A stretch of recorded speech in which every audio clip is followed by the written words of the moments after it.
Cá estamos de volta com mais uma conversa e hoje no cardápio temos o mergulhão de pescoço preto, Podiceps nigricollis. Zé, bem-vindo. Estou pronto. Olá, Gonçalo, tudo bem? Então começa lá Tudo. por me explicar onde é que viste o mergulhão de pescoço preto, que eu já consigo adivinhar. Foi aí para as tuas bandas, foi no mesmo dia, no mesmo local do Merganse de Popa de que falámos na conversa anterior, portanto, no estuário do Sado, mais concreto na zona do Zambojal, no dia 2 de dezembro de 1989, junto àquela ponte metálica que existe no Zambojal, que, coisa que muita gente desconhece, é uma antiga ponte ferroviária, porque de antes o comboio que vai para o Algarve passava por aí, depois é que se fez uma nova ponte mais a montante e essa ponte passou a dar acesso a automóveis. E agora, tanto quanto sei, está em tão mau estado que já nem os automóveis lá podem passar. Né? Já está Mas, cortado o acesso a essa ponte completamente. exato. Ora, mas essa zona, eu comecei a visitar isso em 88, porque foi o meu tio que me levou lá a conhecer ali essa zona do Zambojal, que agora está um bocado fechada, e foi perto dessa ponte, pouco depois de vermos o Merganse, que nos pusemos a olhar para o esteiro e vemos lá uns mergulhões a nadar no meio. E eu começo a olhar para os mergulhões e começo a ver que eles eram um bocadinho maiores que os mergulhões pequenos que nós costumávamos ver, e disse ao meu tio que achava que aquilo eram mergulhões de pescoço preto, e ele teve a olhar com atenção e disse: realmente eles estão assim com o pescoço longo e muito esticado, para ter um aspecto mais vertical, que os mergulhões pequenos estão sempre assim muito mais são mais rechonchudos e estão mais encolhidos. E ele disse: eu reparo muito nestas coisas, na postura e nas dimensões e tal, e realmente eles têm uma estrutura diferente. Porque o meu tio também nunca tinha visto. Portanto, isto, apesar do meu tio ter começado muitos anos antes de mim nesta atividade, esta espécie foi nova simultaneamente para mim e para ele. E nós vimos alguns a nadar no esteiro. E o estuário do Sado, convém dizer, tal como acontece para o Merganse de Popa, o estuário do Sado é um dos locais mais importantes a nível nacional para a invernada desta espécie. Estás a referir a invernada, mas antes ainda de passarmos a falar sobre a distribuição, eu quero que me esclareças aqui uma coisa. Afinal, o bicho nidifica cá ou não? Até hoje, que eu saiba, só há uma confirmação de nidificação. Ou seja, de nidificação confirmada, só há um registro. E esse registro aconteceu na primavera de 2007, no Alentejo, mais concretamente numa pequena albufeira chamada Albufeira do Poço da Rua, que fica perto de Monte Moro Novo, no distrito de Évora. Foi um registro que foi depois publicado em vários noticiários ornitológicos. Não houve, até hoje, mais nenhuma confirmação de reprodução. Portanto, até haver informação em contrário, o que nós podemos dizer é que será um nidificante ocasional.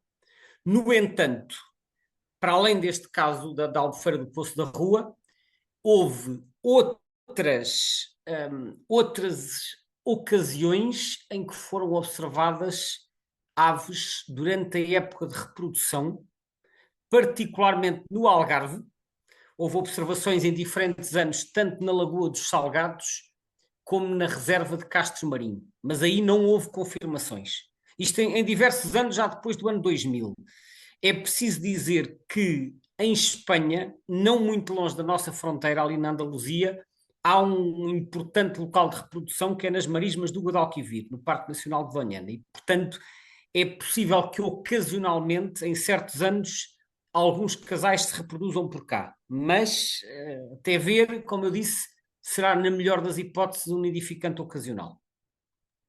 Mas mesmo olhando para o mapa do EBBA, do Atlas Europeu, ehm, de facto ele aparece ali em Espanha e em Portugal tem lá umas quadrículas, sendo em princípio nidificação confirmada, diria eu, não é? Não, atenção, vamos ver uma coisa. Tu tens registros, efetivamente, em Portugal, mas se fores ver, tu tens no Atlas Europeu tu tens vários mapas. Quando vais ao da abundância, em Portugal aparecem bolinhas cinzentas, que significa que não tem portanto, a quantificação. Mas tens outro quadradinho ao lado que é o breeding evidence, que significa evidência de reprodução. E no breeding Ela evidence tu parece tens como bolinhas, provável, não é? aparece como provável, tu tens bolinhas de três cores, roxas, portanto, roxa claro é possível, roxa intermédia é provável e roxo escuro Uhum. é confirmado. E no segundo Atlas Europeu não aparece nenhum registro de confirmação em Portugal. Aparecem registros prováveis, lá está, no Algarve e no Alentejo, e estes registros podem dizer simplesmente respeito a indivíduos ou casais observados na época de reprodução. Mas não havendo confirmação, nós não podemos dizer que eles se reproduziram cá. Agora, tu perguntas, mas porquê é que estes registros então aparecem? Porque o facto de serem observados em época de reprodução, mesmo que não se obtenha a confirmação, não permite excluir a possibilidade de eles estarem a reproduzir. Portanto, é exatamente por causa disso. E não nos esqueçamos, este episódio que eu referi de 2007 foi numa albufeira que não é muito grande, é uma albufeira talvez que tem 1 quilómetro ou menos, e há centenas de albufeiras com esse tamanho pelo Alentejo fora. Portanto, não é impossível que haja aí de vez em quando outros casais a reproduzir-se e, portanto, nós não devemos ignorar estas observações. Agora, elas não são é confirmações. Até porque não é incomum, nos fotógrafos de aves que nós conhecemos por aí, aparecerem fotos, por exemplo, do macho já com plumagem nupcial, não é? Macho ou fêmea, porque eu acho que os adultos são iguais em termos de plumagem. Ok. Portanto, mas sim, em abril, por exemplo, já aparecem, abril ou às vezes mais, já aparecem indivíduos com a plumagem nupcial completa. Podem ficar por cá, às vezes são indivíduos que ficaram por cá e até gostaram da zona eventualmente para se reproduzirem, mas imagina, não apareceu um parceiro, portanto andam por ali sozinhos e não conseguem reproduzir-se porque não há parceiro disponível. Mas eles aparecem por cá e em Espanha a população ainda tem alguns milhares de casais. Portanto, é um caso um bocadinho surpreendente este, porque não há muitas espécies que se reproduzam em Espanha nestas quantidades, assim com milhares de casais, e que não se reproduzam em Portugal, com exceção das aves de montanha, porque em Espanha há umas cadeias montanhosas no norte, como a Cordilheira Cantábrica e os Pirineus, e aí há uma série de espécies de alta montanha que nós não temos cá porque não temos habitat com aquelas altitudes. Mas para as outras aves que se distribuem pelo centro e pelo sul da península, não é habitual haver espécies que se reproduzam em Espanha nesta quantidade, portanto, neste caso, entre 1.000 e 3.000 casais, e que não tenham uma população ainda pequena em Portugal. Haverá mais meia dúzia de casos, mas são poucos. Portanto, isto é um bocado surpreendente, e tanto mais surpreendente quanto metade da população espanhola está exatamente nas marismas do Guadalquivir. Portanto, este é Às talvez nossas assim. portas, não é? Como? Às nossas portas, não é? Aqui mesmo ao lado. Está muito perto, mas também é preciso dizer o seguinte: mesmo a população das marismas do Guadalquivir tem enormes flutuações, porque isto é uma espécie que precisa de águas com alguma profundidade, mas não demasiado profunda. Portanto, precisa de de uma determinada profundidade, e o que acontece é que em Doñana, que é uma zona que, como sabemos, além de estar sujeita a secas periódicas devido ao aparecimento de anos mais secos, também tem sofrido bastante nos últimos anos com a sobreexploração dos aquíferos e, portanto, em muitos anos não há sequer condições para esta ave se reproduzir por lá. Agora, o que se tem verificado é que noutros anos, quando os níveis de água são favoráveis, em Doñana temos umas populações nidificantes inclusivamente bastante consideráveis, que podem atingir em certos anos já atingiu os 2.000 casais. E, no entanto, nos anos secos pode não haver nenhum. Portanto, há enormes flutuações de uns anos para os outros, quer em Doñana, quer noutros locais de Espanha. Não há muitos sítios que sejam importantes para a reprodução da espécie. Há as famosas Lagoas de La Mancha, que ficam ali entre Toledo e Ciudad Real, e depois há uma zona úmida perto de Alicante, que fica na comunidade valenciana, que se chama El Hondo, com H, El Hondo. E em El Hondo, a população, em certos anos, também já passou os 500 casais. Mas, mais uma vez, com enormes flutuações. Portanto, há variações. Em certos anos reproduz-se em menores números noutros locais, E eu diria que, até porque a população em Espanha parece estar de boa saúde, parece estar a expandir-se, e, portanto, eu diria que existe alguma probabilidade de, nos próximos anos, voltar a haver a reprodução do mergulhão de pescoço preto em Portugal. Estou a fazer um bocadinho de futurologia, porque, obviamente, haverá sempre outros fatores em jogo, mas não é impossível que isso aconteça. Mas a espécie é, digamos, migradora, ou considerada migradora, ou as aves que vêm cá invernar, vêm aqui do nosso país vizinho e fazem, vá lá, digamos, um movimento dispersivo mais curto, digamos assim. Bom, quando nós olhamos para o mapa de distribuição que vem no Birds of the World, que normalmente permite logo ficar com uma ideia, nós vemos que, de uma forma geral, esta espécie é migradora, ou seja, nidifica em regiões mais a norte, quer na Europa, quer na América do Norte, onde também se reproduz, nidifica em regiões mais a norte e depois vem invernar mais para baixo. Mas eu penso que muitos dos indivíduos que se reproduzem em Espanha ficarão por lá durante todo o ano. Portanto, é possível que haja um mix de indivíduos residentes com indivíduos migradores. Isto é o que Mas me não se parece sabe então provável. a origem dos que aqui vêm parar. Eu li qualquer coisa sobre isso, deixa-me só ver se consigo localizar, mas sim, eles no livro The Birds of the Iberian Peninsula têm uma nota muito interessante acerca disso. Eles dizem que há poucos anos este livro foi publicado, salvo erro, em 2015, portanto, até há poucos anos, a única recuperação de um mergulhão de pescoço preto recuperado na Península Ibérica e anilhado no estrangeiro dizia respeito a uma ave anilhada na Suíça, no Lago Constança. Portanto, era o único que se conhecia e que essa ave tinha sido anilhada em agosto e depois tinha sido recuperada em janeiro no noroeste de Espanha. No entanto, começou a haver um projeto de anilhagem de mergulhões de pescoço preto nas marismas do Rio Odiel, que fica ali ao pé de Huelva. O Elva é entre Doñana e Castro Marim, portanto fica ainda mais perto da fronteira portuguesa, e eles fizeram um projeto de anilhagem e eles anilharam mais de 10 mil, que é imenso. Anilharam mais de 10 mil mergulhões de pescoço preto. E então este projeto permitiu obter imensa informação e eles, destes 10 mil, eles conseguiram obter informação sobre 44 aves que foram recuperadas noutros países europeus e que tinham vindo cá passar o inverno. E agora a parte surpreendente é que destes 44 que foram para outros países europeus, 39%, ou seja, não é bem metade, mas é quase, foram recuperados ou em Itália ou no sueste europeu, ali na zona dos Balcãs. Portanto, eles na verdade não foram para norte e sim para leste. Ok? É talvez uma revelação surpreendente. E depois 27% tinham ido para o norte da Europa, 20% para a Europa Central e 14% para França ou Bélgica. Mas ainda há mais, porque houve 3 indivíduos que foram parar uma zona da Rússia perto de uma cidade chamada Chelyabinsk, que fica para lá dos Montes Urais, a mais de 5.000 quilómetros. Ok?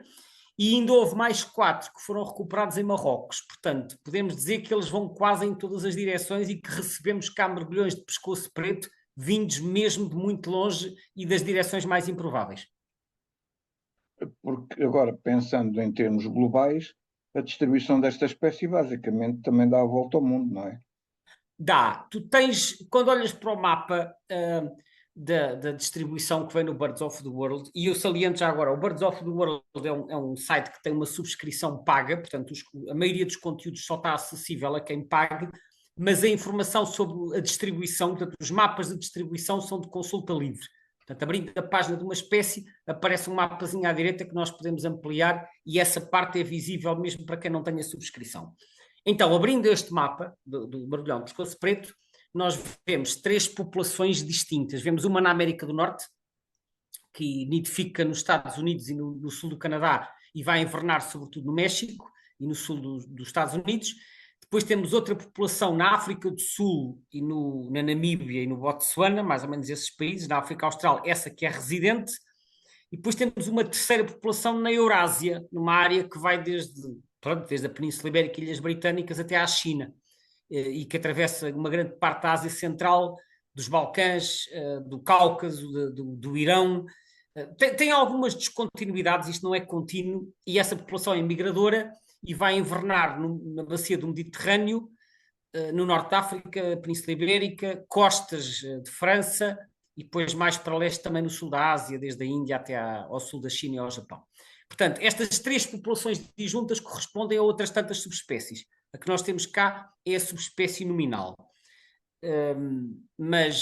Portanto, basicamente o que nós vemos é que a distribuição se estende para leste pela Rússia fora e que provavelmente eles fazem movimentos para o oeste e só assim se explica que nós tenhamos na Península Ibérica aves vindas quer da Rússia Central, quer da Itália e dos Balcãs. Portanto, eles fazem se calhar uma migração mais leste-oeste do que propriamente norte-sul. A sensação que dá é que eles ali, as zonas mais tropicais, não vão à bola com aquilo, não é? Provavelmente não, porque pode haver vários fatores a contribuir para isso. Pode ter a ver com a inexistência de alimento apropriado, pode ter a ver com questões climáticas que os coloquem fora da sua zona de conforto térmico. Não sei exatamente explicar, pode ter a ver com competições com outras espécies. Portanto, essa parte é um bocadinho conjectural. A verdade é que muitas espécies desenvolvem estratégias migratórias que não são necessariamente no sentido norte-sul. Aliás, já em tempos fiz um webinário a falar das diferentes estratégias de migração, cuja gravação está no nosso portal, portanto, no canal YouTube do Aves de Portugal, e nesse webinário foram apresentadas diferentes estratégias e muitas delas não são movimentos que nada têm a ver com o norte-sul. Portanto, nós é que tendemos a pensar na migração como sendo para norte no verão e para sul no inverno, mas, ou melhor, na primavera e no outono, mas em muitos casos os movimentos são mais complexos e não têm a ver com esse padrão. Portanto, são estratégias que as espécies desenvolveram, e se elas encontram que têm aqui boas condições de passar o inverno, se calhar é isso que elas fazem.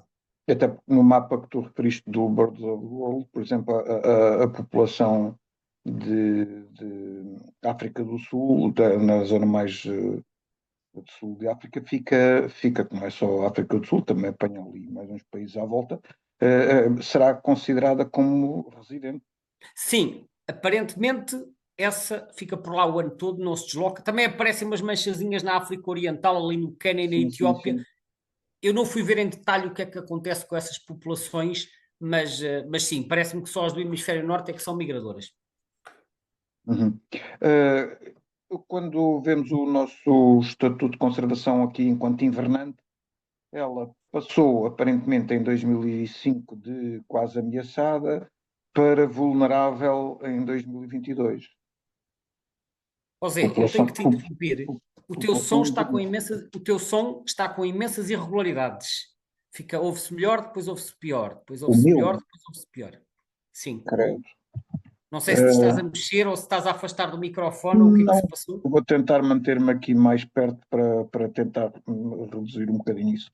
Tá bem. Fazemos uma pequena pausa. Fazemos uma pequena pausa para eu conseguir depois localizar isto para fazer o corte, está bem? Ok. Quando olhamos aqui para o Estatuto de Conservação da População Invernante, eu noto que em Portugal ela passou de quase ameaçada em 2005 para vulnerável em 2022. Queres comentar aqui esta evolução? Quero. Há aqui várias coisas relevantes para comentar. Quando nós, de facto, abrimos a lista vermelha e vamos ver as categorias que lá estão associadas a esta espécie, bom, a população reprodutora tem um NA, quer dizer que não foi avaliada, e a justificação que vem no PDF é que, como não houve reprodução regular nos últimos 10 anos, não é possível atribuir uma categoria porque a espécie é aparentemente de presença irregular. Agora, em relação à população invernante, de facto passou de MT para vulnerável, e o NT era a categoria que tinha em 2005 e o vulnerável em 2022. Ora, o NT tem um asterisco, e o asterisco quer dizer que desceu uma categoria na adaptação à escala regional. Eu, para perceber o que é que se passava, fui consultar o livro vermelho de 2005, que é muito mais detalhado do que este de 2022. Ora, em 2005, o que diz é que a população invernante está estimada em 250 a 1000 indivíduos. Portanto, esta é um bocado a estimativa, e com uma estimativa desta ordem de grandeza, portanto, que fica abaixo de 1000, mas acima de 250, reúne as condições para ficar como vulnerável. No entanto, o que é dito é que, por ser uma espécie que é invernante e cujas condições não se estão a deteriorar nem fora nem no interior da região, isso leva a admitir um risco de extinção mais reduzido em Portugal, e por isso é que desceu uma categoria na adaptação à escala regional. Eu já expliquei no outro dia, mas este tipo de adaptações só existe em avaliações regionais e não em avaliações globais. Portanto, o que isto significa é que pode haver imigração de indivíduos. Isto era o que dizia no livro de 2005. No de 2021, a situação é diferente, a estimativa populacional é igual, é 250 a 1000 indivíduos, mas aí já não dá esta justificação. Também a justificação é muito mais sucinta, mas já não dá a justificação de que as condições não se estejam a deteriorar e, portanto, foi mantido na categoria de vulnerável. E eu parece-me que neste caso foi a abordagem correta, porque os dados para a Europa, como tu terás visto na lista vermelha, na Europa a espécie também está como vulnerável, mas estava pouco preocupante em 2015. Ou seja, a categoria na Europa piorou. Piorou 2 degraus, passou para vulnerável. Portanto, significa que a situação na Europa não está a melhorar. E se a situação na Europa não está a melhorar, já não se justifica descer uma categoria na adaptação à escala regional, e é talvez por isso que foi mantido como vulnerável. Mas sobre a Europa, eu estive a consultar no site da IUCN, que é a União Internacional para a Conservação da Natureza, para tentar perceber porque é que eles mudaram de pouco preocupante em 2015 para vulnerável em 2021. E o motivo é que desceu mais de 30% em 10 anos. E isso é o suficiente para colocar a espécie na categoria de vulnerável. Curiosamente, eles também fazem a avaliação só para a União Europeia. E na União Europeia foi mantido como pouco preocupante. E então eu fui tentar ver os dados populacionais e percebi que as maiores diminuições se deram fora da União Europeia, nomeadamente na Rússia e na Ucrânia. E, portanto, aparentemente, a categoria ou a situação de conservação da espécie na Europa está-se a degradar, sobretudo devido à quebra das populações nesses países. E terá sido isso que contribuiu para o agravar da categoria para a Europa, mas não para a União Europeia. Agora, deixa-me só voltar às estimativas populacionais para Portugal, porque eu encontrei umas coisas um bocado estranhas. É que, por um lado, no livro vermelho, quer de 2005, quer de 2021, diz que a população invernante é de 250 a 1000 indivíduos.